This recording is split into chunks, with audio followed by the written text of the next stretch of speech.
Spain మీడియాకి దమ్ము చాలట్లేదు. Spain media వాళ్ళందరూ కలిసి ఇప్పుడు చేస్తున్న ఒక పెద్ద తప్పేంటి అంటే, ఆ చొరబాటుదారులు ఎవరైతే వస్తున్నారో వాళ్ళకి సంబంధించిన వార్తలు వాళ్ళు దుర్మార్గులని చెప్పే ప్రయత్నం గాని చేయటం లేదు.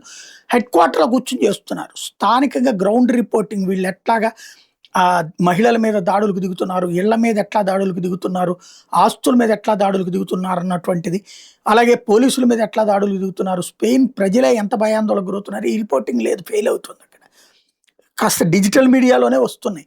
సోషల్ మీడియా ప్లాట్‌ఫారాల్లోనే అక్కడ ఏం జరుగుతుందో ఆ పబ్లిక్కే పెడుతున్నటువంటి పరిస్థితి ఉంది. అయితే ఇప్పుడు అక్కడ జరుగుతున్నటువంటి విచిత్రమైనటువంటి పరిస్థితి ఏంటంటే, అమెరికా నుంచి అక్కడికొచ్చినటువంటి జర్నలిస్ట్ నిక్ షెర్లీ మాత్రం ఈ మొత్తాన్ని ప్రొజెక్ట్ చేసుకొస్తున్నాడు. ఇదిగో వీళ్ళొచ్చింది అక్కడి నుంచి వచ్చినటువంటోళ్ళు ఎలాంటి దుర్మార్గాలు చేస్తున్నారో చూడండి. ఇస్లామిక్ దేశం నుంచి వచ్చి దీన్ని ఇస్లామిక్ రాజ్యంగా మార్చడానికి ఇక్కడ అరాచకాలు చేస్తున్నారు, మర్డర్‌లు చేస్తున్నారు, మానభంగాలు చేస్తున్నారని చెప్తుంటే, ఇప్పుడు అతన్ని పట్టుకుని వెంటాడి చంపడానికి కనీసం 7, 8 అటెంప్టులు జరిగినాయి. అయినా సరే ధైర్యంగా అమెరికా నుంచి వచ్చినోడు రిపోర్టింగ్ చేస్తున్నాడు. స్పెయినోళ్ళు మాత్రం ఫెయిల్ అవుతున్నారు.